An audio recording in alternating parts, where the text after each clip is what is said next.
ये सिर्फ कोई अनफॉर्मल मीटिंग है, इसमें कोई ऐसा कोई स्पीच या कोई ज्ञान देना या कोई भाषणबाजी ऐसा कुछ नहीं होने वाला है।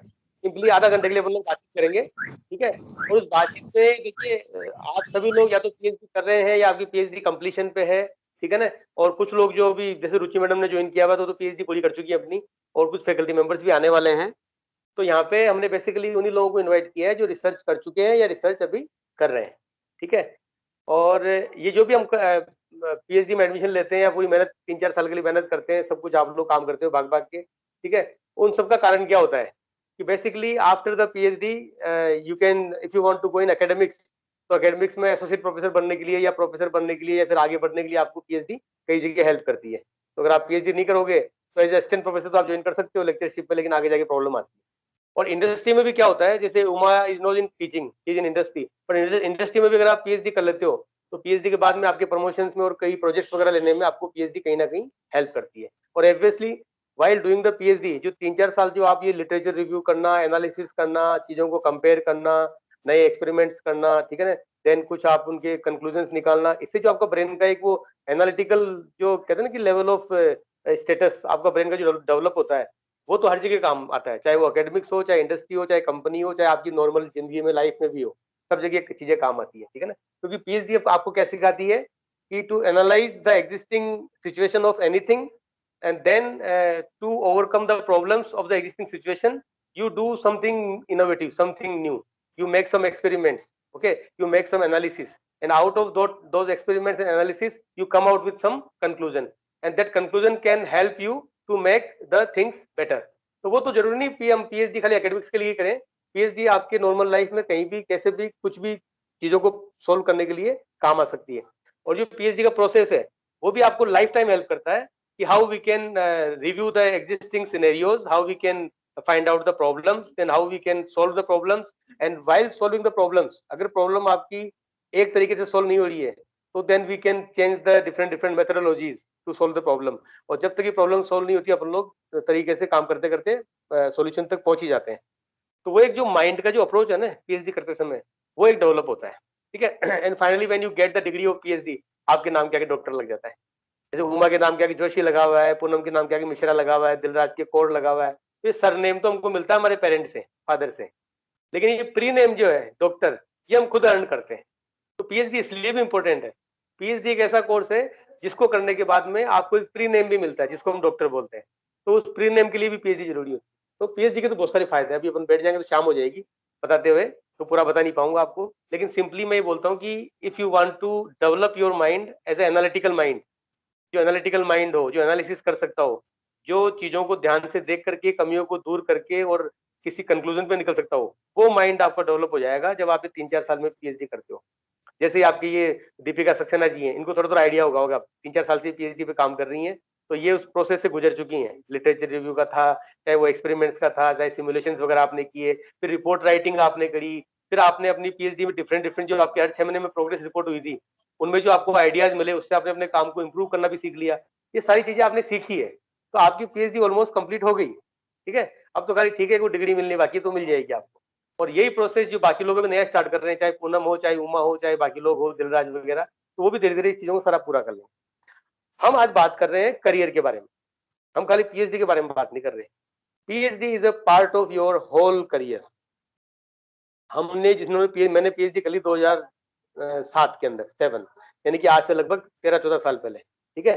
तो अगर मेरी जिंदगी का उद्देश्य खाली पीएचडी करना ही होता तो मैं 2007 में पीएचडी कर चुका था, पीएचडी करके बैठ जाता और फिर क्या करता। लेकिन आपका लाइफ का उद्देश्य पीएचडी को पूरा करना नहीं है आपका। क्या नाम, Anushree, you can just allow the person waiting in the lobby, ठीक है। Can you hear me Anushree?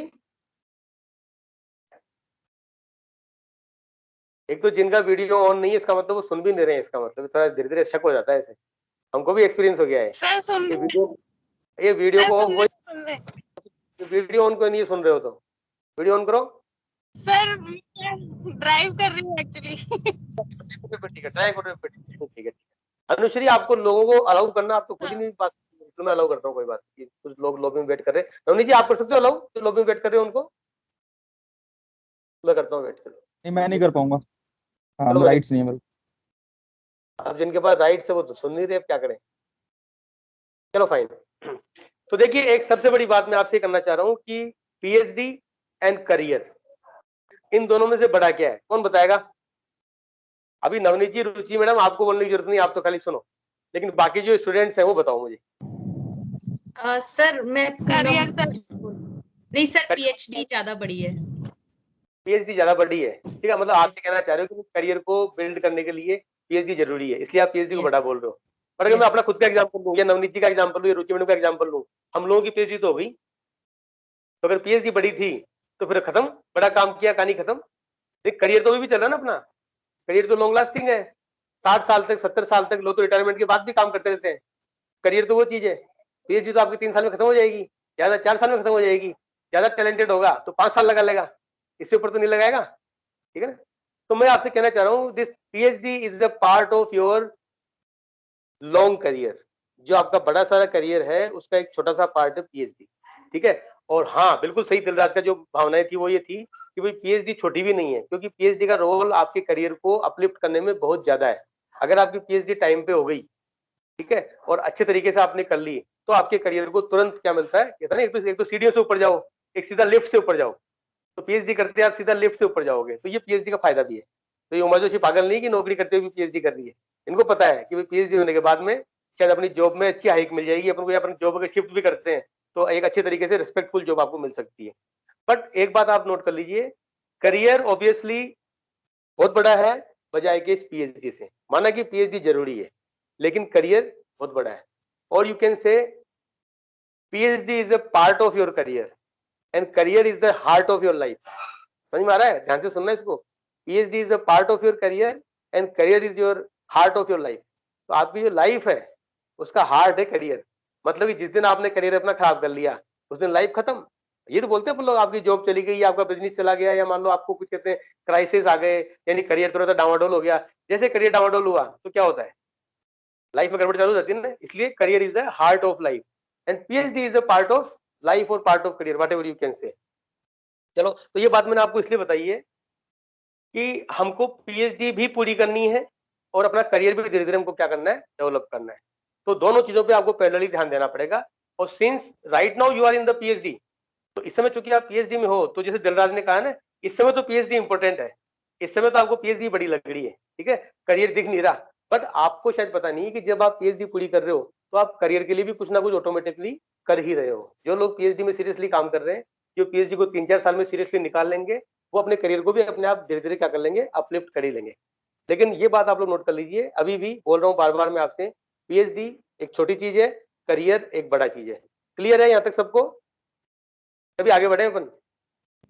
मैं तो स्टेप बाय स्टेप। हाँ, आपसे हाँ 3 लोगों ने तो हाँ बोल दिया, बाकी लोग तो हाँ नहीं बोल रहे।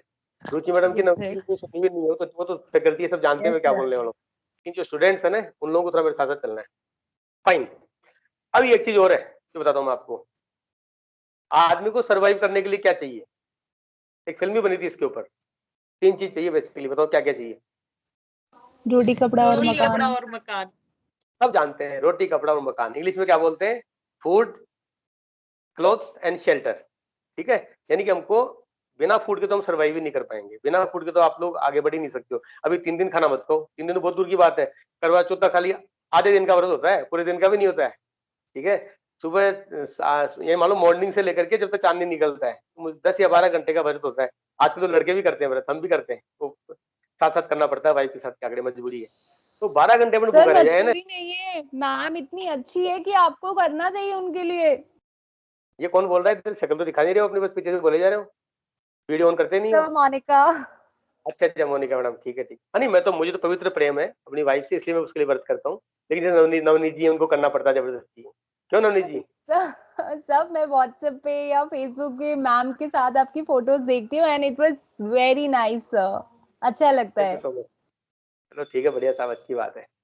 तो मैं ये कहना चाह रहा हूँ सिंपल सा कि food is very essential for the life. अगर आपके पास रोटी नहीं हो या खाना नहीं हो टाइम पे तो बहुत दिक्कत आती है। और अगर आप पूरे हिंदुस्तान की बात करो तो अभी कई लोगों को प्रॉब्लम है इस चीज की, जो जिनको शायद 2 टाइम का खाना भी प्रॉपरली नहीं मिलता है। लेकिन मान लो अगर आपकी खाने की व्यवस्था तरीके से हो गई तो क्या खाना ही सब कुछ है क्या? Then we come to the kapda, यानी ड्रेसेस। अभी शायद मोनिका का तो टॉपिक भी यही था पीएचडी का कुछ, कि वो ड्रेसेस में क्या डिफरेंट कलर्स का क्या करना था, क्या नहीं करना। Yes yes yes yes. Mitra पे या वहाँ पे लोग जो कपड़े खरीदते हैं तो बेसिकली किसी कलर की तरफ जाए, ऐसा मेरे को याद है, आपने कुछ बताया जी था एक जी बार। जी जी जी सर आई एम जस्ट, हाँ मैं उसी में थोड़ा सा देख रही हूँ। हाँ, तो ये बंदी तो पीएचडी भी कर रही है कपड़े के ऊपर। मतलब कुल मिला करके रोटी के बाद में जो सेकंड चीज है वो क्या है? कपड़ा, ड्रेसेस। हम सब चाहते हैं कि हम अच्छे कपड़े पहनेंगे, अच्छी साड़ियां पहनेंगे, अच्छी ड्रेस पहनेंगे, सुंदर लगेंगे, तो फिर हमको लोग ब्रदर रिकॉग्नाइज करेंगे। ठीक है, अच्छा कपड़ा क्यों पहनते हैं? ताकि लोग हमको रिकॉग्नाइज कर सके और अपना एक सेल्फ कॉन्फिडेंस भी बढ़ सके। और फिर तीसरा क्या होता है मेन? मकान। यानी कि खाना टाइम पे मिल रहा है, कपड़ा भी अच्छा पहनने को है, तो फिर हमको चाहता है कि हमारे यहाँ पे एक अच्छा सा मकान भी हो, ठीक है ना, खुद का शेल्टर भी हो, कभी धूप धूप हो या गर्मी हो या बरसात हो, तुमको कोई समस्या नहीं आनी चाहिए। तो these are three basic things, रोटी, कपड़ा और मकान। अब मुझे एक बात बताइए आप, क्या आदमी सिर्फ रोटी के लिए भागेगा क्या? कपड़े के लिए, मकान के लिए नहीं भागना चाहिए उसको? यस या नो? No sir. अगर आपको मौका मिले कि आप मेहनत करो, ठीक है, कुछ कमाओ, क्या आप वो कमाई सिर्फ कपड़े के लिए करोगे, सिर्फ खाने के लिए करोगे क्या? क्या अच्छी ड्रेसेस के लिए या अच्छे मकान के लिए कमाई नहीं करोगे क्या? बताओ मुझे आप। डेफिनेटली सर करेंगे। और हाँ, आपका पहला पहला सवाल तो ये रहेगा किसी के साथ बेसिक तो मुझे खाने के लिए, मतलब सबसे पहली व्यवस्था हमको फूड की करनी होती है। रोटी इज द एसेंशियल। बट जब फूड की यस व्यवस्था हो गई यस। तो कपड़े की व्यवस्था भी करते हैं अपन लोग, रहने खाने की व्यवस्था भी करते हैं, सब कुछ व्यवस्था करते हैं सारी। तो रोटी, कपड़ा और मकान तीनों चाहिए लाइफ को सर्वाइव करने के लिए।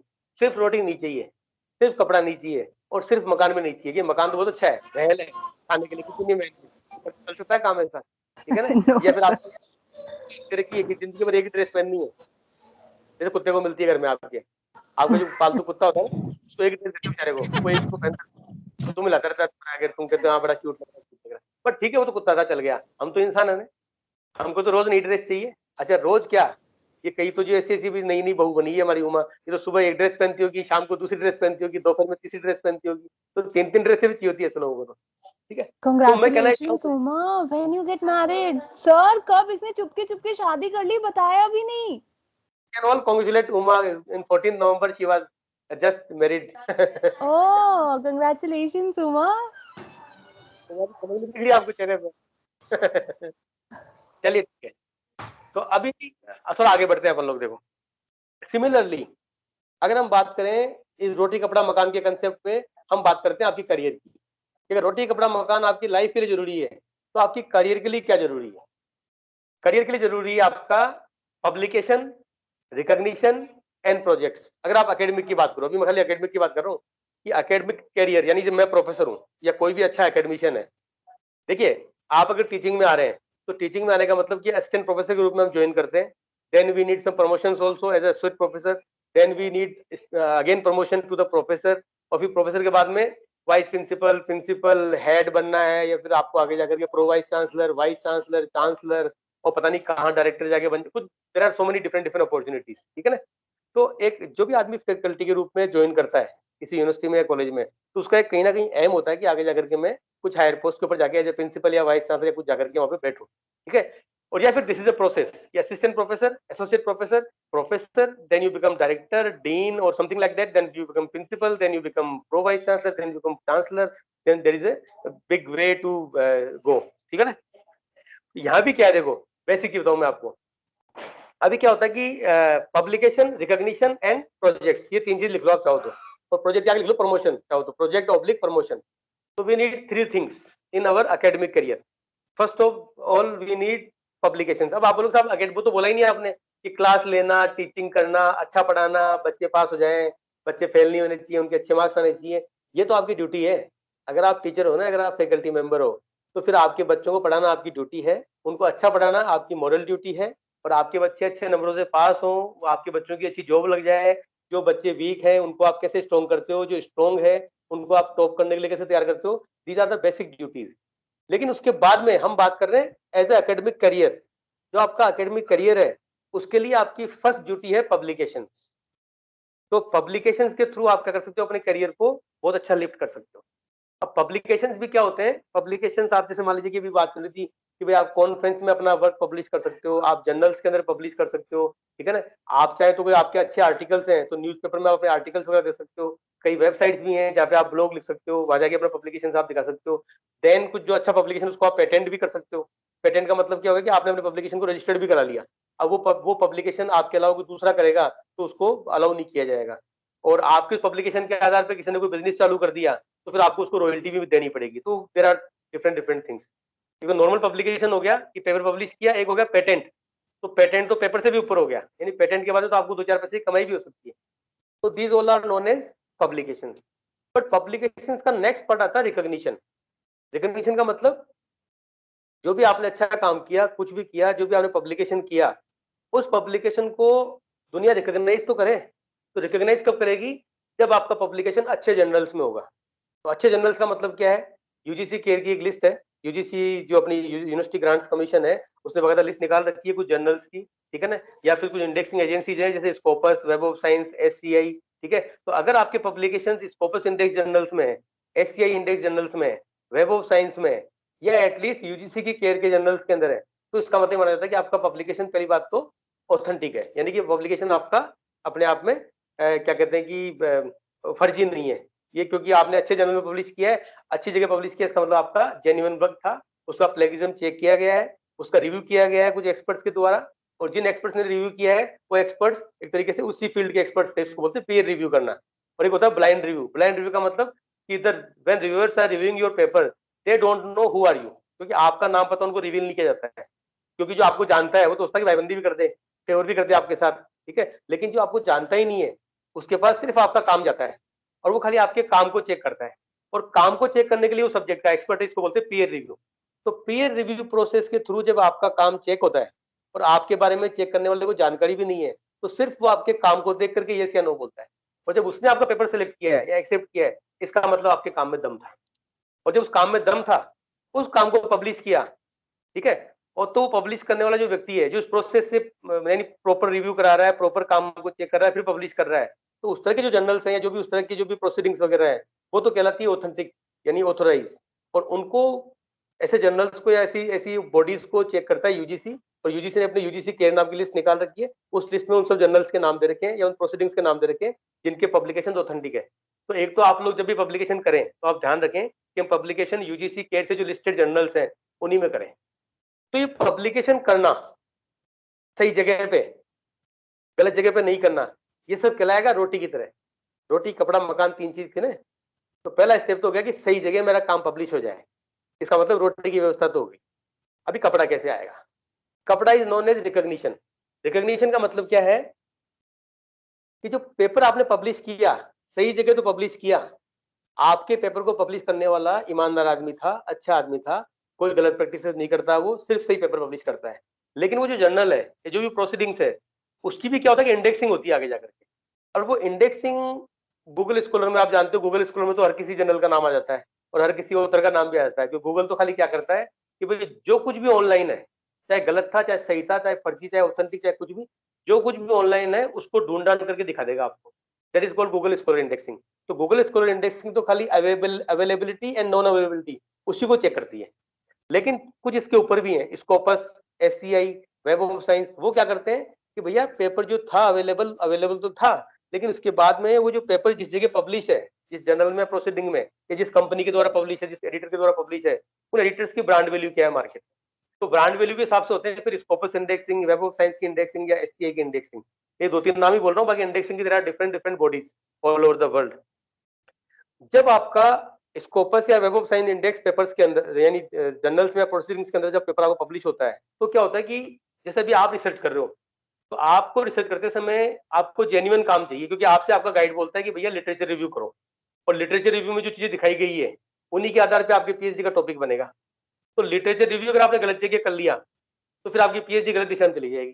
तो आपका गाइड आपसे क्या बोलता है कि भैया लिटरेचर रिव्यू आप अच्छे पेपरों का करना। तो अच्छे पेपर का मतलब क्या?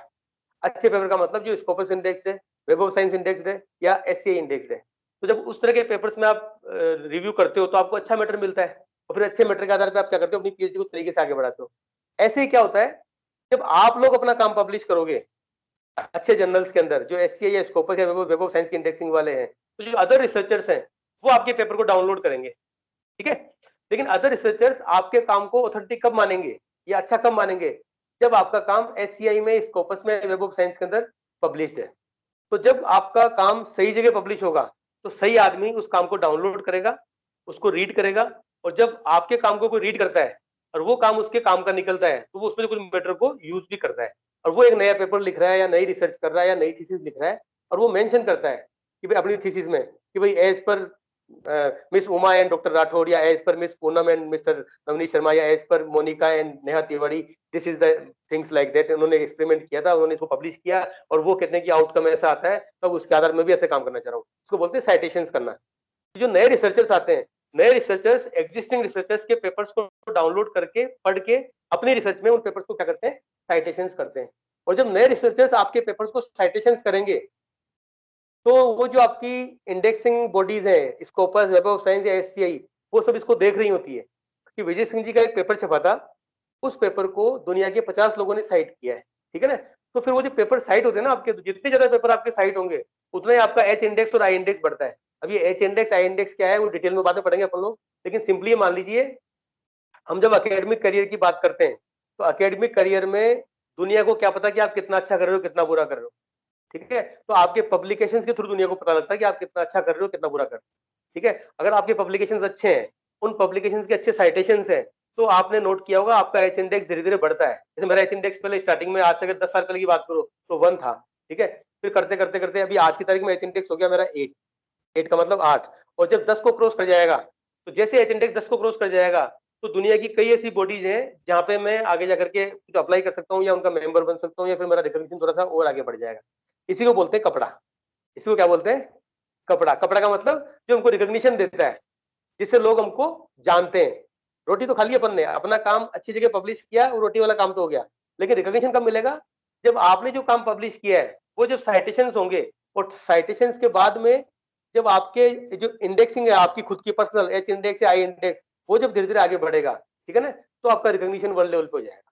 उसका क्या फायदा होगा भाई, वर्ल्ड लेवल पे पूरी दुनिया बैठी है कुछ ऐसे एकेडमिशियंस को, रिसर्चर्स को ढूंढने के लिए, जिनको कि वो इनवाइट करते हैं अपनी कॉन्फ्रेंसेस के अंदर, या फिर वो एज ए ऑथर उनको इनवाइट करते हैं, या फिर कई बार क्या होता है कि वो, कई बार क्या होता है कि इनकी गवर्निंग बॉडीज होती है, बोर्ड ऑफ स्टडीज वगैरह, उनमें अच्छे अच्छे मेंबर्स चाहिए होते हैं, अच्छे अच्छे एकेडमिशियंस चाहिए होते हैं, हमको भी चाहिए। हमारी आईआईएस यूनिवर्सिटी में, आईआईएस यूनिवर्सिटी की फैकल्टी के अलावा दुनिया भर के लगभग ये मान लो 50 के ऊपर रेनाउंड जो एकेडमिशियंस हैं, वो हमारी डिफरेंट डिफरेंट बॉडीज के मेंबर्स हैं। तो हम किनको इनवाइट करते हैं, जिनका साइटेशंस बढ़िया है, जिनका एच इंडेक्स बढ़िया है, जिनका प्रोफाइल एकेडमिकली दुनिया भर के अंदर अच्छे लेवल पे है। तो कुल मिलाकर के आपके मेरे साथ भी यही होगा कि जिस दिन हमारा प्रोफाइल बढ़िया हो जाएगा, हमारा एच इंडेक्स आई इंडेक्स बढ़ जाएगा, हमारे पब्लिकेशंस अच्छे हो जाएंगे, हमारे साइटेशंस अच्छे हो जाएंगे, तो लोग हमको रिकॉग्नाइज करेंगे। दिस इज कॉल्ड कपड़ा इन माई लैंग्वेज। रोटी हो गया पब्लिकेशन, रिकॉग्निशन हो गया आपका कपड़ा। अब मैं आता हूँ सीधा मकान के ऊपर।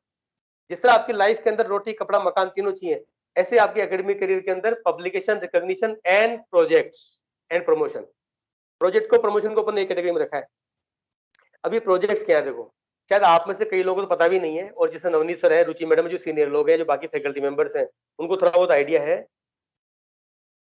अकेडमिक्स, जो अकेडमिक होता है ना, जो फैकल्टी है, जो प्रोफेसर है मेरी तरह, ठीक है, उनकी जो सोर्स ऑफ अर्निंग है, वो सोर्स ऑफ अर्निंग खाली सैलरी नहीं होती है। I have got opportunity to visit more than 10 countries, and in those 10 countries I visited more than 25 good universities like Oxford, Cambridge, और ये सब अच्छी यूनिवर्सिटी विजिट किया है। वहां पे जो प्रोफेसर होते हैं ना, उनकी सिर्फ सैलरी नहीं है। कनाडा में हम गए थे, कनाडा में एक यूनिवर्सिटी है, university of Carleton. University of Carleton में एक प्रोफेसर थी, प्रोफेसर उसका नाम भूल गया मैं, जो कैथरीन बर्नाडे समथिंग नाम था। तो मैंने उनसे बातचीत चल रही थी, तो she told me we have the projects from different different industries of Canada. $1 million के प्रोजेक्ट है, $1 मिलियन। $1 मिलियन का मतलब यानी करोड़ों रुपए कंपनी ने आपको लाके दे दिए, और कंपनी बोलती है आप रिसर्च करो। आपको पता है ये AT&T, बेल लैब से जो भी बड़े बड़े आविष्कार हुए हैं, आपकी VLSI चिप डिजाइनिंग, या आपकी जो कंप्यूटर की चिप डिजाइनिंग, या जो नए नए मोबाइल्स आ रहे हैं, नए नए जो इन्वेंशन हो रहे हैं, ये बेसिकली कहाँ होते हैं। अभी जावा भी कहाँ बनी थी, जेम्स गोसलिंग कहाँ थे, कहीं ना कहीं प्रोफेसर थे। आपके डेनिस रिची भी क्या थे, किसी न किसी AT&T, बेल लैब में काम करते थे। तो बेसिकली ये जो यूनिवर्सिटीज के प्रोफेसर हैं, सीनियर एकेडमिशियंस, वही उन्हीं की जो रिसर्च है, उन्हीं की रिसर्च हमको इनोवेशन के रूप में, नए नए आविष्कारों के रूप में हमको बाहर आकर के दिखती है। तो बड़ी बड़ी कंपनीज या जो गवर्नमेंट्स हैं, वो फंडिंग करती है प्रोफेसर्स को कि भाई साहब आप ये रुपया लो, करोड़ रुपया, यू डू रिसर्च, ठीक है ना, and out of the research you make some new ideas, new innovations, new products, जिनसे कि दुनिया थोड़ी और बेहतर बनाई जा सके। तो वहां पे जो कंसेप्ट है इंडिया के बाहर, जो मैंने देखा कनाडा में, यूके में, यूएसए में, इन कंट्रीज में, तो वहां तो प्रोफेसर्स के पास या एकेडमिशियंस के पास में अनाप शनाप की फंडिंग आती है बाहर से, और उस फंडिंग को फिर जब वो खर्च करते हैं, क्या होता है देखो, अगर हम अपनी जरूरतों में लग गए ना कि साहब वो मकान की किस्त देनी है, मेरे को कार की किस्त देनी है, मेरे को बच्चे को स्कूल छोड़ के आना है, ये करना वो करना है। तो अगर ढंग से कमाई में लग गए, छोटी मोटी कमाई में, तो फिर अपन लोग बड़े काम तो कर नहीं पाएंगे। तो उनको पता है इंडस्ट्रीज को, और गवर्नमेंट्स को भी पता है कि ये प्रोफेसर है, इसके पास दिमाग है और इसके पास एक टीम भी है स्कॉलर्स की। बट ये स्कॉलर्स की टीम और ये प्रोफेसर जो है, इनको अगर पैसे से फ्री कर दिया जाए तो ये काम अच्छा करेंगे। नहीं तो अगर सैलरी में लगे रहे, इंक्रीमेंट्स में लगे रहे, साहब क्यों इंक्रीमेंट नहीं हो रहा हमारा, 5th पे कमीशन नहीं लगा, 6th पे कमीशन नहीं लगा, 7th पे कमीशन लगा, अगर पे कमीशनों के चक्कर में पड़ गए ना तो कभी लाइफ में आगे नहीं बढ़ पाएंगे। तो फिर कंपनी क्या करती है, आपको बोलती है कि भैया ऐसा है विजय सिंह जी, ये लो 5 करोड़ रुपए, ये 5 करोड़ रुपए आप लो, और ये 5 करोड़ रुपए आपको 3 साल में खर्च करने हैं यूनिवर्सिटी के अंदर, ठीक है। और अब विजय सिंह जी की सैलरी की बात करो तो सैलरी तो 1.5-2 लाख रुपए ये महीने की, तो साल भर की सैलरी कितनी होगी, 24-25 लाख रुपए। लेकिन आपको अपनी सैलरी का भी 10 गुना, लगभग 2.5 से 5 करोड़ आपको मिल रहा है, ठीक है, किसी कंपनी के द्वारा। कंपनी क्या बोल रही है, यू जस्ट इनको खर्च करना है आपको, और कोई नई चीज इनोवेट करके हमको लाके दिखानी, ठीक है। लेकिन आपको पता है वो जो बड़ी बड़ी कंपनीज हैं, जो बड़े बड़े ये जो भी लोग हैं फंडिंग एजेंसीज, चाहे वो department of science and technology हो, चाहे वो MHRD गवर्नमेंट ऑफ इंडिया हो, चाहे ब्रिटिश काउंसिल यूके हो, चाहे आपकी DAAD जर्मनी की संस्था है वो हो, ये सब लोग आपको जब देते हैं फंडिंग, तो फंडिंग के समय वो आपका क्या चेक करते हैं पता है क्या आपको, आपका रिकॉग्निशन लेवल, कि एज ए प्रोफेसर जो आपके पब्लिकेशंस हुए थे, क्या वो पब्लिकेशंस अच्छे साइटेशंस के रूप में बदले क्या, और वो साइटेशंस के बाद में आपकी इंडेक्सिंग अच्छी है क्या, ठीक है ना, और आपका ओवरऑल प्रोफाइल क्या है। तो आपका ओवरऑल प्रोफाइल अगर रिकॉग्नाइज हो चुका होगा, इसलिए मैं कह रहा था आपसे सेकंड स्टेप पब्लिकेशन के बाद में रिकॉग्निशन चाहिए, क्योंकि रिकॉग्निशन के बाद में क्या होगा, जब लोग आपको रिकॉग्नाइज करेंगे तो फिर लोग आपको फंडिंग करेंगे, और जब लोग आपको फंडिंग करेंगे, जब आपको प्रोजेक्ट्स आ जाएंगे लाखों के करोड़ों के, तो उन प्रोजेक्ट के थ्रू जो आप रिसर्च करोगे, उस रिसर्च में आपकी जेन्युइन रिसर्च होगी और आप कुछ अच्छा काम भी कर पाओगे। और फिर वो उसके पब्लिकेशन जो होंगे ना, वो तो आपके एग्जिस्टिंग पब्लिकेशन को पता नहीं कितने फोल्ड बढ़ा देंगे। तो you just imagine, this is the career of a professor. और स्पेसिफिकली इन कंप्यूटर साइंस ना कोई रिसोर्सेज चाहिए, ना कोई बड़ी बड़ी लैब्स चाहिए अपन को, ना कोई बड़े बड़े इक्विपमेंट्स चाहिए, हमको तो सिंपल एक कंप्यूटर चाहिए जो कि 16 GB रैम का हो, तो जिसकी हार्ड डिस्क भी नहीं चाहिए, आपका सब बिग डेटा के ऊपर था, क्लाउड कंप्यूटिंग के ऊपर, और इंटरनेट का बढ़िया कनेक्शन चाहिए। यानी कि आप बहुत ही अच्छे, मतलब कम खर्चे के अंदर, लेस इक्विपमेंट्स के अंदर, सिर्फ एक बढ़िया इंटरनेट कनेक्टिविटी हो, एक बढ़िया कंप्यूटर हो, लैपटॉप हो आपके पास में, एक बढ़िया सा प्रिंटर हो, आप अपनी रिसर्च को आराम से कर सकते हो। और फिर देश विदेश की सारी यात्राएं, वो सब किससे होती है, फंडिंग से। इसी को बोलते हैं हम लोग प्रोजेक्ट्स। तो प्रोजेक्ट्स आ गया मेरे हिसाब से कौन सी कैटेगरी में, तीसरी कैटेगरी, मकान वाली कैटेगरी। रोटी कपड़ा मकान 3 चीज चाहिए थी, ऐसे ही एकेडमिक करियर में आपको चाहिए पब्लिकेशन, रिकॉग्निशन एंड प्रोजेक्ट्स। तो अगर आप एज ए फैकल्टी काम कर रहे हैं, आपको 5 साल 10 साल 15 साल 20 साल हो गए हैं, तो आप मुझे बता दो कि आप इनमें कौन सी स्टेज के ऊपर हो। पब्लिकेशन तो आपका कितना है, रिकॉग्निशन आपका कितना है, और प्रोजेक्ट्स आपके पास कितने हैं, ठीक है। तो आपको पता लग जाएगा आपका करियर एकेडमिकली सही जा रहा है कि नहीं जा रहा है। और अगर नहीं जा रहा है तो फिर आपके लिए ये बेसिक बात है। मैं जो आपसे बातचीत कर रहा हूँ, पिछले 20-22 साल का एक्सपीरियंस भी है, खुद ने भी बहुत कुछ सीखा, अच्छे अच्छे लोगों से मिलने का मौका मिला, उनसे सीखा, और जो उनसे बातें पता लगी वो मैं आपसे शेयर कर रहा हूँ, ठीक है ना। इसके अलावा भी बहुत कुछ है, देयर इज और बहुत सारे ट्रूथ हैं जो धीरे धीरे आपके सामने आएंगे। बट मैंने आपको बेसिक ट्रूथ, जैसे ना रोटी कपड़ा मकान इज द बेसिक ट्रूथ, ऐसे ही academic, publication, recognition and projects. तो ये 3 चीज अगर कोई फैकल्टी कर रहा है, तो जिस भी किसी को टीचिंग में अपना करियर आगे बढ़ाना है, नॉट ओनली टीचिंग, इंडस्ट्री के लोग भी है ना, अगर इंडस्ट्री के लोग भी पब्लिकेशन से IBM में कोई काम कर रहा है, सन माइक्रोसिस्टम में कोई काम कर रहा है, ठीक है ना, या इन्फोसिस में कोई काम कर रहा है, वो बंदा अगर अपने काम को पब्लिकेशन के रूप में लेके आ रहा है, जैसे एक सिंपल सा एग्जांपल दूं मैं आपके, हमारे यहाँ कंप्यूटर साइंस में डॉक्टर अनुभा जैन है, उनके जो हस्बैंड है mister Vipin Jain, Vipin Jain is a software developer, वो एक अच्छी, बहुत अच्छी जो जयपुर की रिनाउंड कंपनी है मेटा क्यूब, उसमें काम करते हैं। उनका सैलरी स्ट्रक्चर बहुत शानदार है, मतलब 35-40 लाख से ऊपर का पैकेज है साल भर का। But even after that he is also involve in the research. वो तो इंडस्ट्री में है, वो तो एकेडमिक्स में नहीं है। और उनके पब्लिकेशन साल में 3 या 4 पब्लिकेशन तो उनके इंटरनेशनली रिकॉग्नाइज होते हैं, जर्मनी में, स्पेन में, यूरोप में और कई कंट्रीज के अंदर, ठीक है। और फिर वो जब ये सारे काम कर रहे हैं, तो वो ये सब काम क्यों कर रहे हैं, बिकॉज ऑफ द रिकॉग्निशन, क्योंकि वो अपने पब्लिकेशन और रिकॉग्निशन के थ्रू आगे जा रहे हैं, वो भी he can also get some good projects.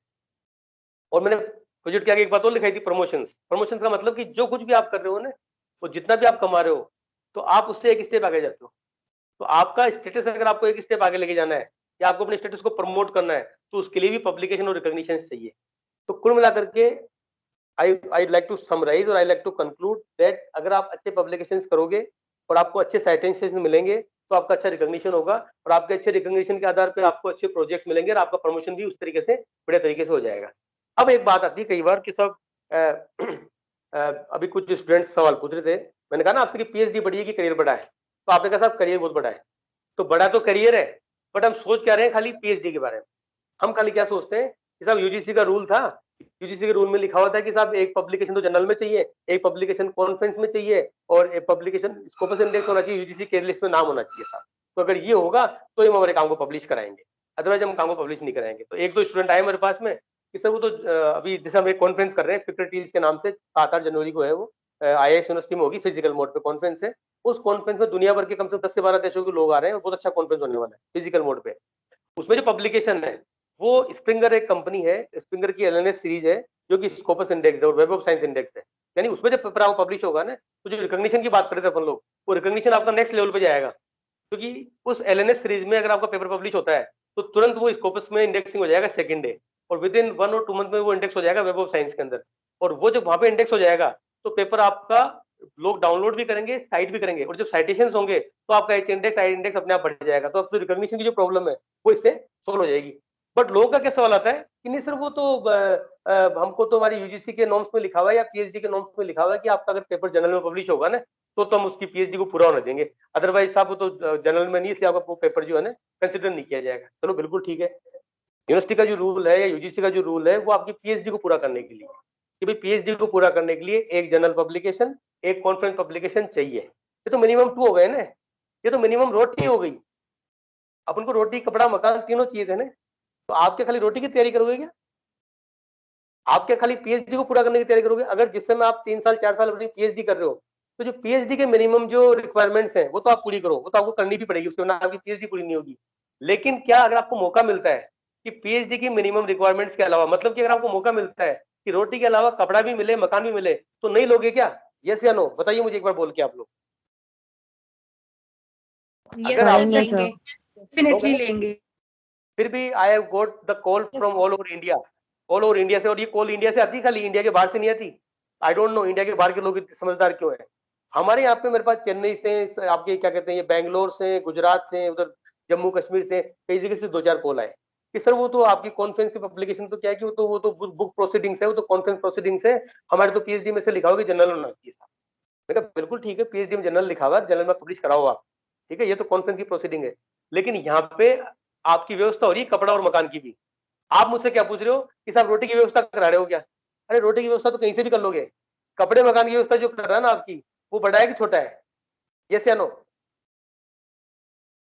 Yes आप एप्लीकेशन तो आप कहीं भी करा लोगे, लेकिन जो रिकॉग्निशन की और प्रोजेक्ट्स की बात कर रहा है वो आपको सही चीज दे रहा है, गलत चीज दे रहा है। तो मैं तो आपसे क्या बोल रहा हूँ कि आप ये जो स्प्रिंगर की LNS सीरीज है, इसमें जो आप पेपर पब्लिश करते हो वो तो स्कोपस की इंडेक्सिंग में जाएगा, वेब ऑफ साइंस की इंडेक्सिंग में जाएगा, तो आपका रिकॉग्निशन और पब्लिकेशन का जो लेवल है वो एक नेक्स्ट लेवल पे चला जाएगा।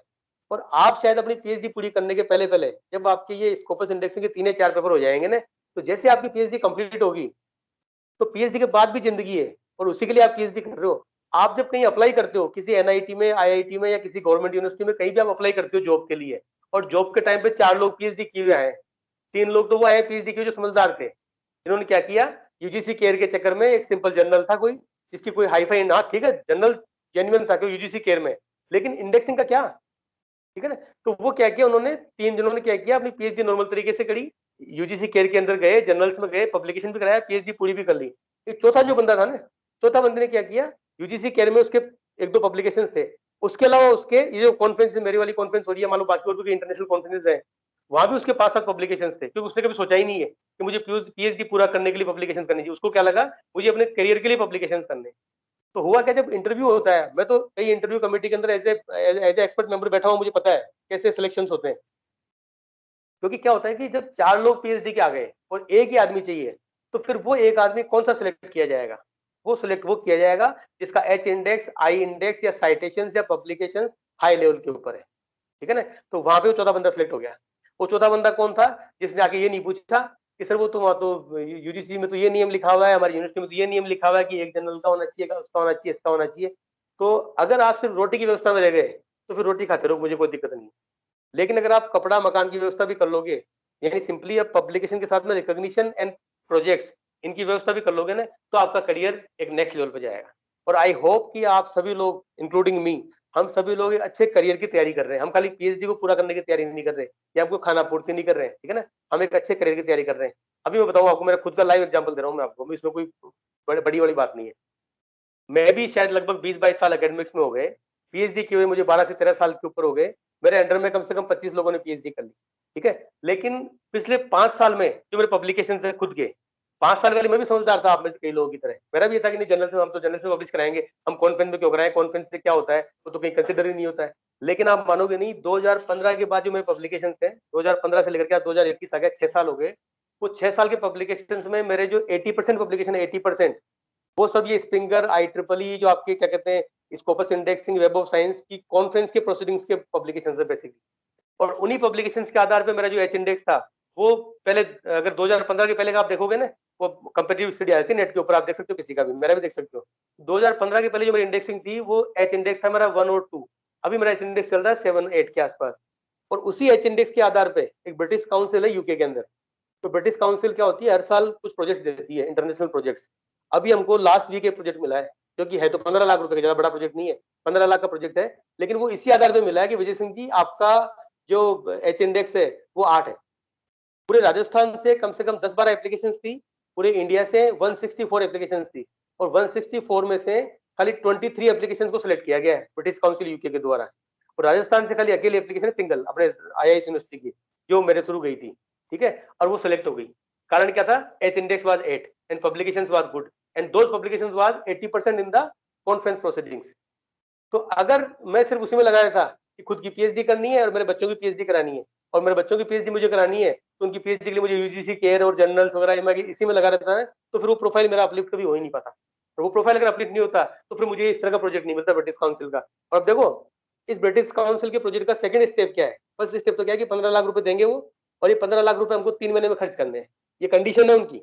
अब कंडीशन देखो कितना मजा आ रहा है कि 3 महीने में खर्च करने हैं, जनवरी, फरवरी, मार्च के अंदर, पहली बात। दूसरी बात, इस 3 महीने में आपको एक बार तो विदेश जाना पड़ेगा, जयपुर से लंदन जाना पड़ेगा। देखो कितनी अच्छी कंडीशन है। उस 15 लाख में से मुझे कम से कम 2 लाख रुपए खर्च करने हैं जयपुर से लंदन जाने के लिए। अगर नहीं गया तो नहीं मिलेंगे बाकी 2 लाख। तो नहीं जाऊंगा क्या, बताओ मैं, आप बताओ, मैं जाऊंगा कि नहीं जाऊंगा लंदन, अगर मौका मिलता है जाने का। और ऐसे ही जो लंदन की टीम है, यूनिवर्सिटी ऑफ लिंकन की टीम जो है यूके की, वो भी यहाँ पे आएगी, ठीक है। उनको भी वो तभी मिलेंगे 15 में 2 लाख, जब वो कम से कम यहाँ पे आकर के खर्च करेंगे पैसे को। यानी कुल मिलाकर आप देखो ना, रिकॉग्निशन का लेवल क्या चला गया। आपकी विदेश यात्राएं स्टार्ट हो गई, आपको प्रोजेक्ट्स मिल रहे हैं, आपके सारे 50 फायदे हो रहे हैं। वाई? बिकॉज आपके पब्लिकेशन पिछले 7-8 साल में स्कोपस और वेब ऑफ साइंस की इंडेक्सिंग के अंदर। और वो कब हुए? वो तब हुए जब हमने कॉन्फ्रेंसेस के अंदर पार्टिसिपेट करना चालू किया, वो पेपर्स को पब्लिश करना चालू। तो मैं सिंपल सा, और मैं तो बहुत छोटा एग्जांपल दिया है। ये जो प्रोजेक्ट है 15 लाख का, ये 3 महीने में खर्च करना है। उसके बाद सक्सेसफुली अगर खर्च कर लिया तरीके से, बिना कोई गड़बड़ किए, तो फिर next year we are entitled for the next project, जिसको बोलते हैं हम लोग कोलैबोरेटिव ग्रांट, और वो है 1,20,00,000 रुपए का।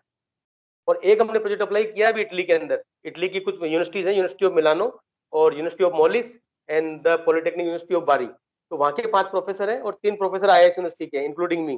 डॉक्टर अमिता शर्मा है और एक श्रीमोई मैडम है जो बायोटेक्नोलॉजी में। हमने प्रोजेक्ट लगाया है इटालियन गवर्नमेंट के साथ में और department of science and technology Bharat के साथ में। 1,26,00,000 का प्रोजेक्ट है वो भी शायद 2-3 महीने में हमारा अप्रूव होकर आ जाएगा। तो आप देख लीजिए, एक साल में 2 प्रोजेक्ट आपको मिल गए लगभग 1.5 करोड़ के आसपास। Why? Because of those publication. तो अब मुझे बताओ कि अगर हम इसी में दिमाग लगाते रहते, जर्नल है कि कॉन्फ्रेंस प्रोसीडिंग्स है कि बुक सीरीज है कि क्या है क्या है, मैं कहा कुछ भी है, आप सिर्फ एक ही दिमाग लगाओ, क्या स्कोपस की, वेब ऑफ साइंस की और SCI की इंडेक्सिंग है क्या। अगर आपने स्कोपस, वेब ऑफ साइंस और SCI इंडेक्स सीरीज के पेपर्स में पब्लिकेशंस कराया है ना, तो आपका रिकॉग्निशन ऑटोमेटिकली हाई पे जाएगा। और उसके बाद में आपका जब रिकॉग्निशन आपका अच्छा हो जाएगा, तो आपको प्रोजेक्ट्स, प्रमोशन ऑटोमेटिकली सारे मिलते रहेंगे, ठीक है ना। तो मैं बहुत ही कम शब्दों में और कम समय के अंदर आपको बताने की कोशिश कर रहा था कि जिस तरह रोटी, कपड़ा, मकान तीनों चाहिए हमारी लाइफ को अच्छा सर्वाइव करने के लिए, ऐसे ही आपकी एकेडमिक लाइफ को अच्छा सर्वाइव करने के लिए या आपके एकेडमिक करियर को अच्छा अपलिफ्ट करने के लिए आपको 3 चीज चाहिए: पब्लिकेशन, रिकॉग्निशन एंड प्रोजेक्ट्स। अगर आपके पास वो ऑलरेडी है तो कॉन्ग्रेचुलेशंस टू यू, मैं आपकी शुभकामनाएं देता हूँ आपको। और अगर नहीं है तो देयर इज अ पाथ। पिछले 4-5 साल में मेरे जैसे कई लोगों ने कर लिया, और मैं तो खाली अपना एग्जांपल इसलिए दिया कि मुझे अपने बारे में पता है सारा। अदरवाइज तो आपको मैं सैकड़ों एग्जांपल दे दूंगा जो IIT के प्रोफेसर हैं, दिल्ली यूनिवर्सिटी के हैं, साउथ के हैं, राजस्थान यूनिवर्सिटी के हैं। Because of the publications only they have got good projects. और एकेडमिक्स में या फैकल्टी बनने के बाद में या टीचर बनने के बाद में यूनिवर्सिटीज के अंदर असली कमाई प्रोजेक्ट से ही है। हम क्या सोचते हैं कि साहब एक सैलरी मिलेगी, 7 पे कमीशन, 8 पे कमीशन, नरेंद्र मोदी वहां से ऑर्डर करेगा, अशोक गहलोत यहाँ से उसको तनख्वाह को बढ़ाएगा और फिर मुझे सैलरी मिलेगी। आपकी सैलरी तो 1.25 लाख, 1.5 लाख, 2 लाख से ऊपर पर मंथ कभी नहीं होनी। और 2 लाख पर मंथ सैलरी के अंदर अगर आप अच्छी लाइफस्टाइल सोच रहे हो तो नहीं जी सकते, दुनिया भर के टैक्सेस और लग जाते हैं। ठीक है, यहाँ पे हमको ब्रिटिश काउंसिल बोल रही है कि आपको 3 महीने में 15 लाख खर्च करने हैं, अगर नहीं खर्च किए तो वापस ले लेंगे हम। कितनी अच्छी बात है। फिर वो ब्रिटिश काउंसिल बोल रही है कि अगले साल हम आपको 1 करोड़ रुपए देंगे, अगर वो 1 करोड़ रुपए आपने 2 साल में खर्च नहीं किए तो वापस ले लेंगे हम। अरे हम क्यों नहीं खर्च करेंगे, हम तो खर्च करेंगे, जो फ्री के मिलेंगे तो क्यों नहीं खर्च करेंगे। लेकिन वो आपको फ्री के नहीं मिल रहे, वो आपको आपकी तपस्या के मिल रहे हैं जो आपने 15-20 साल तक की है। ठीक है ना, और जो आपने अपना रिकॉग्निशन के लिए जो आपने पूरा बाकायदा अपना वो क्या कहते हैं पूरा दिल खोल के लगाया ना, तब जाके वो आपको इस तरह के प्रोजेक्ट दे रहे हैं। तो हम चाहते हैं, आई विश पर्सनली विश कि जो हमारे बाकी कलीग्स हैं, चाहे IAS यूनिवर्सिटी के हमारे कलीग फैकल्टी, नवनीत शर्मा जी हैं, रुचि मैडम है, अनुपमा मैडम है, जो कुछ भी है, हम सब भी उस रास्ते पे चल रहे हैं। और आपको भी मैं ये करता हूँ कि जो लोग आप में से जो PhD कर रहे हैं, अगर एकेडमिक्स में आपको आगे बढ़ना है तो फिर तो आपके लिए कंपलसरी है या पब्लिकेशन, रिकॉग्निशन, प्रोजेक्ट्स, तीनों पे ध्यान दो। और एकेडमिक्स में नहीं भी है, मैंने विपिन जैन का एग्जांपल दिया आपको, जो मेटाक्यूब में एज ए सॉफ्टवेयर डेवलपर काम कर रहे हैं। ठीक है, और ऐसे बहुत सारे IBM में कई हमारे फ्रेंड्स काम कर रहे हैं, इसमें TCS में कई फ्रेंड्स काम कर रहे हैं, वो पब्लिकेशन के ऊपर जाते हैं। तो वो सब ऐसा क्यों कर रहे हैं, क्योंकि आपको अपने करियर पे ध्यान देना है, खाली PhD पे ध्यान नहीं देना। अगर ओनली PhD पे ध्यान देने के चक्कर में आपने 1-2 पब्लिकेशन कर लिए और PhD कर भी ली, तो उस PhD को आप काम में ले नहीं पाओगे। आप सिंपली, आपके सामने कई ऐसे एग्जाम्पल होंगे जो PhD तो कर ली, 5-5, 6-6 साल भी हो गए और सिंपली कोई छोटी मोटी नौकरी कर रहे हैं। और जो प्रमोशन के लिए अप्लाई करते हैं तो उनके वो जो भी ओनर्स हैं, चाहे गवर्नमेंट चाहे प्राइवेट कोई से भी हो, वो सिंपली बोलते नहीं आपका ये अच्छा नहीं है, आपका ये अच्छा नहीं है, वो नहीं है, तो देखते हैं, ये करते हैं, वो करते हैं। आप किसी की दया पे निर्भर हो गए ना, कि कोई आपका जो मैनेजमेंट है वो आप पे दया कर देगा तो आपको प्रमोशन कर देगा, उसने दया नहीं करी तो आपको प्रमोशन नहीं मिलेगा। तो दया पे निर्भर क्यों हो? आपका प्रोफाइल आप ऐसा बनाओ ना कि आपका प्रोफाइल देख करके ऑटोमेटिकली आपके ओनर को भी लगेगा कि यार ये जो आदमी मेरे सामने प्रोजेक्ट लेके आ रहा है, ये आदमी मेरे सामने इतना पैसा कमा के ला रहा है। यूनिवर्सिटी का नाम भी तो होता है ना। आज हमारी यूनिवर्सिटी में अगर 1.5 करोड़ रुपए आ रहे हैं ब्रिटिश काउंसिल से या भारत सरकार से, तो वो बच्चों की फीस के अलावा आ रहे हैं। तो जो बच्चों की फीस के अलावा जब 1.5 करोड़ रुपए लाके दोगे आप, और अगर एक फैकल्टी लाके दे रहा है और 10 फैकल्टी और लाके देंगे, तो 10 फैकल्टी का 15 करोड़ रुपए हो गया। जब वो 10 फैकल्टी 15 करोड़ रुपए लाके कमा के दे रहे हैं यूनिवर्सिटी को, तो यूनिवर्सिटी उनका प्रमोशन नहीं करेगी क्या? ऑटोमेटिकली करेगी, और डर के मारे करेगी कहीं छोड़ के चला नहीं जाए मेरे यहाँ से। ठीक है, क्योंकि जो दूध देने वाली गाय होती है ना, उसको लात भी खाते हैं, सुना ना अपने कहावत है राजस्थान के अंदर। तो जब गाय दूध देने वाली होगी ना, तो उसकी सब सुनेंगे। हम क्या, गाय बांझ बन के घूम रही है, दूध देती नहीं है, गोबर गोबर देती है खाली, और फिर वो गाय बोलती है हमारा प्रमोशन नहीं हो रहा। तो कहाँ से होगा प्रमोशन, बताओ मुझे आप। ये कड़वी सच्चाई है, रिकॉर्डिंग हो रही मुझे पता है, आप चाहे इसको दोबारा सुन सकते हैं, लेकिन ये कड़वी सच्चाई है। तो हमको तो वो, anybody wants to say something? Yes, sir, it's the truth. It's the truth है। तो सीधी सी बात है कि अपन जिस दिन अपन लोग फ्रूटफुल बन जाएंगे खुद के लिए भी, और देखो संस्था का भला या देश का भला वही कर सकता है जो खुद का भला कर सकता हो। ठीक है ना, हम चाहते नहीं, हम यूनिवर्सिटी के लिए बहुत कुछ करना चाहता हूँ, मैं देश के लिए बहुत कुछ करना चाहता हूँ, है ना, और खुद में कुछ कर नहीं पा रहा हूँ, तो वो नहीं होगा। आप तो अपना भला करो, आप अपने पब्लिकेशन अच्छे करो, आप अपने साइटेशन बढ़िया लेके आओ, आपका एच इंडेक्स बढ़ेगा ना। जैसे हमारे भी क्या यूनिवर्सिटी में, मान लो मेरा एच इंडेक्स 8 है, हमारे जो के शर्मा जी है उनका मान लो उनका 10 है, या भटनागर जी का 15 है, या हमारे जो 250 फैकल्टी है उन सबका एच इंडेक्स मिला के यूनिवर्सिटी का एच इंडेक्स बनता है।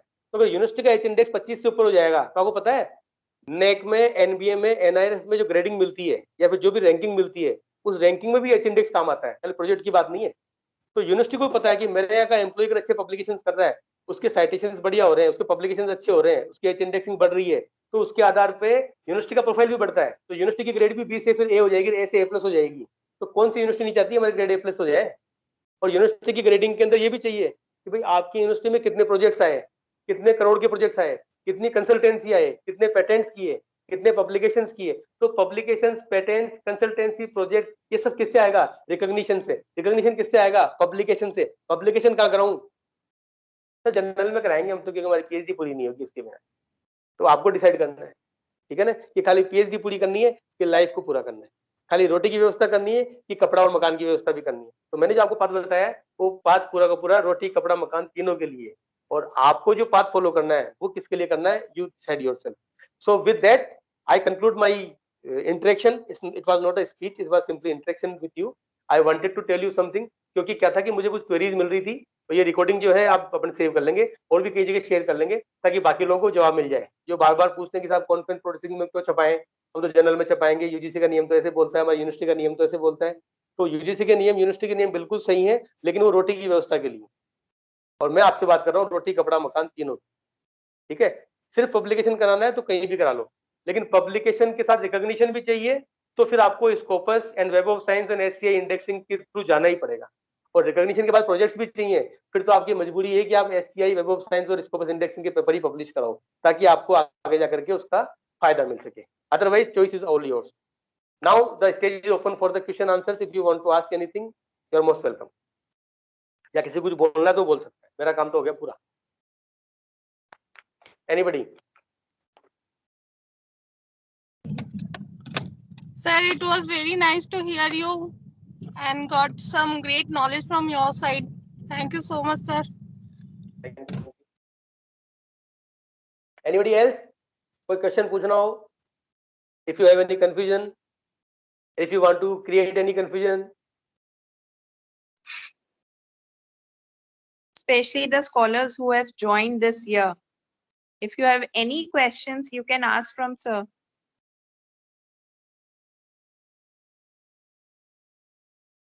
Some of them know about already last sir, year. as yes, as sir, I have just taken the admission in PhD. So how can I keep myself on track? Like you have given good knowledge, but might be I can forget these things, or I will interact with my guide. But except all these things, how can I keep myself on right track so I can achieve all the things what you have told us? What can I do? Last time हमारी एक वो जो भी तनी आप उसमें शायद attend कर पाए नहीं कर पाए, कि जो भी नए स्टूडेंट्स आए थे, Dilraj were also note, I think Yagya Rimal and all these students were there. तो हमने इसमें कहा था, Yes. we told about guide. तो गाइड में क्या होता है कि while doing your PhD you should be in contact with your guide। और गाइड का मतलब खाली वो गाइड नहीं है जो आपके सुपरवाइजर है, जिनका नाम आपने नीचे लिखा है कि मेरे को ये गाइड करेंगे। गाइड का मतलब होता है आपकी नॉलेज, आपकी बुक्स जो आप स्टडी करते हो, लिटरेचर रिव्यू जो आप डाउनलोड करके स्टडी कर रहे हो, आपके जो को स्कॉलर्स हैं जो आपके साथ PhD कर रहे हैं, उनसे आप कितना मिलते हो, कितना इंटरेक्ट करते हो, कॉन्फ्रेंस आप कितनी अटेंड करते हो, वर्कशॉप्स वगैरह आपने अटेंड की कि नहीं की, ठीक है। और आपके फैमिली मेंबर्स, आपके एग्जामिनर्स, और जो आपके जो गाइड हैं, उन गाइड के जो बाकी कलीग्स हैं, जैसे मान लीजिए कि अभी पूनम है, पूनम आपके गाइड कौन है यूनिवर्सिटी में? नेहा तिवारी मैडम। नेहा तिवारी मैडम, ठीक है। तो आपकी एग्जैक्ट गाइड तो नेहा तिवारी मैडम हो गई, लेकिन अगर नवनीत सर है या रुचि मैडम है या मैं हुआ या अनुभा मैडम है, उनसे भी आप कम्युनिकेशन में रहो, क्योंकि हमसे भी कुछ ना कुछ चीजें आपको जाने अनजाने में मिलती रहेगी। आज जो अपना इंटरेक्शन किया 1 घंटे का, उसमें नेहा तिवारी मैडम तो नहीं थी आपके साथ में, लेकिन हम थे ना, तो हमसे कोई 4 बात आपने सुनी, वो भी तो आपके काम आएगी ना। तो सिंपली मैं कहना क्या चाह रहा हूँ कि just keep in touch with your own knowledge, यानी improving your own knowledge. Other than your own knowledge, just go to the library, see there journals and articles जो लोगों के पढ़े वो आपको स्टडी करने चाहिए, और रेगुलर आपको रिसर्च पेपर्स डाउनलोड करने चाहिए, उनको आपको स्टडी करना चाहिए। वही तो हो गया आपका सेल्फ। इस सेल्फ के अलावा you should go and attend the conferences. अभी एक 17 दिसंबर को कॉन्फ्रेंस हो रही है जयपुर के अंदर। मैंने एक ऑफर भी दिया था कि हमारे जो IIS यूनिवर्सिटी के स्कॉलर्स हैं, उनका मैंने complimentary registration free of cost उसमें करवाया था कुछ लोगों का। पता नहीं आपने नाम लिखा है नहीं लिखा है उसमें, तो आपको फ्री ऑफ कॉस्ट वहां जाके कॉन्फ्रेंस अटेंड करने का मौका मिलेगा। शायद ये कमलेश जा रही है, ऋतु जा रहे हैं, अनुश्री भी जा My रही है name शायद। is given by my guide. हाँ, तो आपका भी देखता हूँ, अगर सिलेक्शन होगा तो आपको भेज देंगे। कुल मिलाकर Sir, के given by ma'am. नहीं, आपका नाम तो क्यों नहीं, आगे वहाँ सिलेक्शन भी होना चाहिए। अभी वो क्या उनका क्राइटेरिया, तो वो अगर आप मैम जैसे ने अप्रूव, दिया था। हाँ जी। तो मैं कहना क्या चाह रहा हूँ, just keep on attending those conferences. Conferences में क्या होता है कि अभी तो आप खाली मुझसे अकेले से मिलो, लेकिन आपको विदेश के लोगों से मिलना है, जो आपको राजस्थान के बाहर के लोग हैं उनसे मिलना है, कुछ इंडस्ट्री के एक्सपर्ट्स भी आते हैं, कुछ स्ट्रिंगर के एक्सपर्ट्स भी आते हैं, कुछ IEEE के एक्सपर्ट्स भी आते हैं। तो यानी कि कुल मिलाकर के वो सारे के सारे लोग वहाँ पे कॉन्फ्रेंस में होते हैं। तो वहाँ पे आप उनको सुन भी सकते हो, उनसे मिल भी सकते हो, उनसे बातचीत कर सकते हो, उनसे कई अपने डाउट सोल्व कर सकते हो। और डाउट अगर नहीं भी है तो कम से कम कुछ नई बातें पता लगती है कि भैया मार्केट में चल क्या रहा है। उसके लिए keep on attending the conferences, ठीक है ना।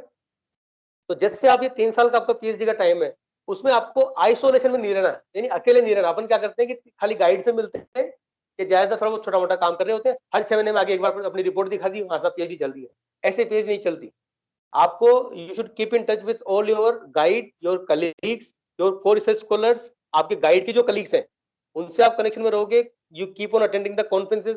आप ये नियम बना लो कि हर 6 महीने में एक इंटरनेशनल कॉन्फ्रेंस तो अटेंड करनी ही करनी है मुझे, हर 6 महीने में एक इंटरनेशनल कॉन्फ्रेंस, ठीक है। जहां तक खर्चे की बात है तो बात हो जाएगी घूम फिर के वापस, कि करियर की तैयारी कर रहे हो कि PhD की तैयारी कर रहे हो। अगर PhD की तैयारी कर रहे हो तो फिर कुछ करना ही नहीं है आपको, लेकिन आप करियर की तैयारी कर रहे हो तो इन 3 साल के टाइम में अगर मान लो आपने 3 से 5 कॉन्फ्रेंस अटेंड कर ली, ठीक है, आपके पब्लिकेशन भी 5-7 हो गए अच्छे अच्छे बढ़िया शानदार वाले, उन 5-7 में 2 तो हो गए आपके पीएचडी के लिए और बाकी 4 हो गए आपके रिकॉग्निशन के लिए।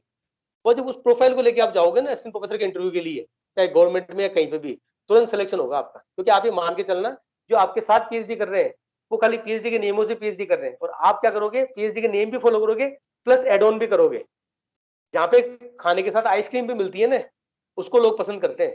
सिर्फ खाना मिलता है, उसको पसंद करें नहीं करें तो ठीक है करेंगे, लेकिन अगर आइसक्रीम भी मिलेगी साथ में, 2-4 ड्रिंक्स भी मिल जाएंगे तो फिर मजा आ जाएगा ना। तो सिमिलरली आपकी जब पीएचडी कंप्लीट हो तो जो मिनिमम स्टैंडर्ड्स है वो तो आप फुलफिल करो, लेकिन मिनिमम स्टैंडर्ड्स के अबव अगर आपने मान लो 4 चीजें और कर ली तो फिर आपका रिकॉग्निशन, आप जो बाकी 15 लोग आएंगे पीएचडी करके और आप 16 होंगे तो आपका सिलेक्शन होने के चांस ज्यादा हो जाएंगे किसी भी जॉब के अंदर। तो आपको ध्यान रखना है, ठीक है ना। तो एक ही मेरा मंत्र है, keep in touch with the guide, keep in touch with your own knowledge, keep in touch with your co scholars, keep in touch with the conferences and keep in touch with the books, journals and articles जो कि आपके subject से related है। फिर आप देखो क्या होता है क्या नहीं होता है। ये सब हमने करके देखा, इसके बारे में आपको कोई सूखा गज्ञान नहीं है। जो 20 साल में खुद भी किया जी। सर आई रिमेम्बर आपने 7 गाइड्स के बारे में बोला था। I was there at meeting एंड उस टाइम पे आपने 7 गाइड्स बोले थे। I remember that. यस, तो उसी का कह रहा हूं मैं कि you keep in touch with all those 7 guides, ठीक है ना। तो Poonam, you can also ask the Minal and your other seniors कि what are those 7 guides. Yes sir, thank you sir. Thank you so much. Any more questions if you want to ask? So in the last, I would like to invite you all for our own conference, that is Ficreties, on 7th and 8th January in IIS University campus. Physical mode पे होगी, offline conference है, कुछ online नहीं है इसके अंदर। हाँ, online करना पड़ गया तो करेंगे, हाइब्रिड मोड पे भी रहेगा। कुछ पेपर विदेश से आए, मतलब इटली से या वहां से यूरोप के देशों से पेपर आए हैं और वो लोग अभी इंडिया में ट्रेवल नहीं कर सकते, तो उनके लिए हम उन लोग ऑनलाइन पेपर्स भी कर रहे हैं। और कुछ जो इंडियन हैं उनकी भी रिक्वेस्ट पे ऑनलाइन भी करेंगे, बट बेसिकली कॉन्फ्रेंस होगी आपकी ऑफलाइन, ठीक है, और हाइब्रिड मोड पे होगी, फिजिकल मोड पे होगी। तो यहाँ पे वही कहना चाहूंगा आपसे कि कॉन्फ्रेंस खाली पेपर पब्लिश करने के लिए या प्रेजेंट करने के लिए नहीं होती है। लोग क्या सोचते हैं कि सर वो मैं तो अभी दिल्ली से यहाँ पे आऊंगी तो मैं वहीं से प्रेजेंट कर दूंगी नहीं पेपर। पेपर तो आप दिल्ली से प्रेजेंट कर सकते हो, लेकिन यहाँ पे जो 50 लोग 100 लोग आएंगे उनसे मिलने का मौका तो आपको यहाँ पे आने के बाद ही मिलेगा। यहाँ पे आपको वो ऑनलाइन नहीं मिलने जाएंगे आप लोग, ठीक है ना। तो अगेन एक मेरा बड़ा वो है, क्या कहते हैं, फेवरेट स्टेटमेंट है कि पब्लिकेशंस और presentations are the part of conference. किसी भी कॉन्फ्रेंस में पब्लिकेशंस या प्रेजेंटेशंस होते हैं, but those are the part of conference, but networking is the heart of conference. और नेटवर्किंग का मतलब लोगों से मिलना, जानना, इंटरेक्शन करना, बातचीत करना, दोस्तियां करना। यू नेवर नो कितने काम आते हैं। मुझे जो प्रोजेक्ट मिला ना भी, ये ऐसे ही मिला है। मैं किसी कॉन्फ्रेंस में गया था, वहां पे कुछ प्रोफेसर्स मिले यूके के, और फिर उन प्रोफेसर्स के साथ में ये प्रोजेक्ट अप्लाई किया ब्रिटिश काउंसिल में और वो मिल गया। अगर हम कॉन्फ्रेंस में जाते ही नहीं, उनसे मिलते ही नहीं, तो फिर उनके साथ में प्रोजेक्ट को अप्लाई कैसे करते हैं? क्योंकि इसमें कंडीशन थी प्रोजेक्ट के अंदर कि यूके की कोई यूनिवर्सिटी होनी चाहिए, उस यूनिवर्सिटी के कोई प्रोफेसर होना चाहिए, उसी के साथ में आप प्रोजेक्ट को अप्लाई करोगे, अदरवाइज अप्लाई नहीं कर सकते। राजस्थान में कई लोग तो अप्लाई इसलिए नहीं कर पाए कि वो किसी को यूके में जानते ही नहीं थे, और हम कैसे जान गए? क्योंकि हम किसी कॉन्फ्रेंस में उन लोगों से मिले। तो ये कॉन्फ्रेंस पता नहीं आपको आगे जाके कितना रिजल्ट देगी, तो ये मत दिमाग लगाओ। आप तो सिंपल सा नियम बना लो कि 6 महीने में एक कॉन्फ्रेंस मुझे अटेंड करनी। और अगर आपको एक्सपीरियंस शेयर करना हो तो ये कमलेश आपके साथ में है, पता है, I don't think she is there और नॉट, उससे आप पूछना। She has attended 1 or 2 conferences so far, और वो कॉन्फ्रेंस अटेंड करने के बाद में उसका जो कॉन्फिडेंस लेवल है वो बूस्ट हुआ है। आप पूछो, जाके मिलो उससे। और जो दीपिका सक्सेना, आपने भी कोई कॉन्फ्रेंस अटेंड की होगी, तो इनसे आप शेयर करना एक्सपीरियंस अपना, ये बताएंगे आपको कितना फायदा होता है कॉन्फ्रेंस अटेंड करने का, ठीक है ना। So do this and you will see the miracles automatically. So with that, wish you all the best. Thank you so much and take care. Thank you so much, sir. It's great to hear you. Thank you so much. Thank you, sir. Thank you so much. So, Thank you, sir. Madam, can I leave now? Yes, sir. Yes, sir. Thank you so much, sir, for Thank you this so much. wonderful session. Yes, sir. Any more questions you would like to ask? Anyone? Okay, sir. Yes, Then ma'am. See you all. Yes. And see you all in the conferences. ठीक है, मेरा तो Yes, favourite यही है। 7 और 8 जनवरी को आप सभी लोग मोस्ट नहीं, वेलकम बहुत है। अच्छे पॉइंट्स बताए हैं सर ने। प्लीज आप लोग इन चीजों को बहुत ध्यान में रखना and get in touch with all the scholars of our department as well as the teachers, because everyone is helpful and it will be a good if you work in team right? तो Yes, आप yes. लोगों के कुछ भी अभी ऐसे doubts होते हैं, इट इज नॉट नेसेसरी अगर मेरे अंडर कोई कर रहा है तो विजय सर के पास नहीं जा सकता है, या कोई और है, तो we are always there, we are just like a family. So है ना? Yes, yes, yes. So okay with that, sir. thank you so much. Now I take your leave.